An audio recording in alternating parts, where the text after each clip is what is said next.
যাতায়াতের রাস্তা নিয়ে বিবাদকে কেন্দ্র করে দুই পক্ষের মধ্যে সংঘর্ষে আহত হলো ৮ জন। মঙ্গলবার ঘটনায় উত্তেজনা ছড়িয়ে পড়ে উত্তর দিনাজপুরের চোপড়া থানার বিন্নাবাড়ি গ্রামে। জানা গিয়েছে, এলাকার বাসিন্দা সমীর উদ্দিনের সঙ্গে প্রতিবেশী মোহাম্মদ আব্বাসের রাস্তা নিয়ে বিবাদ চলছিল। এদিন এই নিয়ে বিবাদ চরমে ওঠে। দুপক্ষের লোকজন লাঠি সোঁটা নিয়ে সংঘর্ষে জড়িয়ে পড়ে। বিবাদে জখম হয় উভয় পক্ষের ৮ জন। ২ জনের আঘাত গুরুতর হওয়ায় তাদের উত্তরবঙ্গ মেডিকেল কলেজে স্থানান্তর করা হয়। বাকিদের চোপড়া দলুয়া স্বাস্থ্য কেন্দ্রে ভর্তি করানো হয়েছে। খবর পেয়ে ঘটনাস্থলে পৌঁছায় চোপড়া থানার পুলিশ। সংঘর্ষের ঘটনায় যুক্ত থাকার অভিযোগে ৪ জনকে আটক করেছে পুলিশ।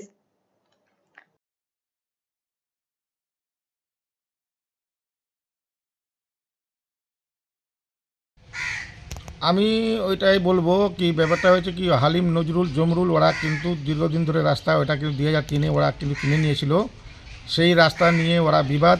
তার পাশের জমি মালিক হলো মানে ওই আব্বাস, উনি মানে মানে ওদের সঙ্গে যায়, বাড়িতে যায়, ধমকি চমকি দেয়, হ্যাঁ এই রাস্তা দিয়ে যে আমি জমি বিক্রি করছি, লোকগুলাকে তুই মানা করতেছিস।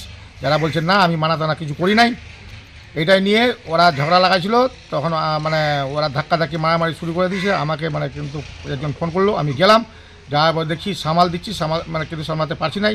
ওরা খালি এদেরকে তো বেশি লোক ছিল না, ওই 5-6 জন ছিল। আমরা তো এটা জানি না, দেখি না আজ পর্যন্ত বোম আর বন্দুক কাকে বলে, আমি তো জানি না এটা, হ্যাঁ কাকে বলে বোম আর বন্দুক, আমরা তো ওটার জন্য নজরে দেখি না এটা।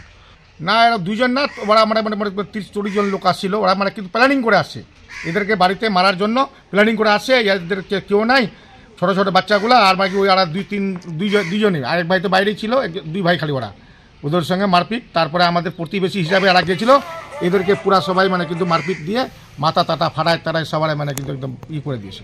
আমাদের যেটা যতটুকু সমাধান করার চেষ্টা চালাই, আমাদের কাছে যদি আসতো আব্বাস, যদি বলতো, তো আমি কিন্তু যেভাবে হোক একটা সমাধান হয়ে যেত।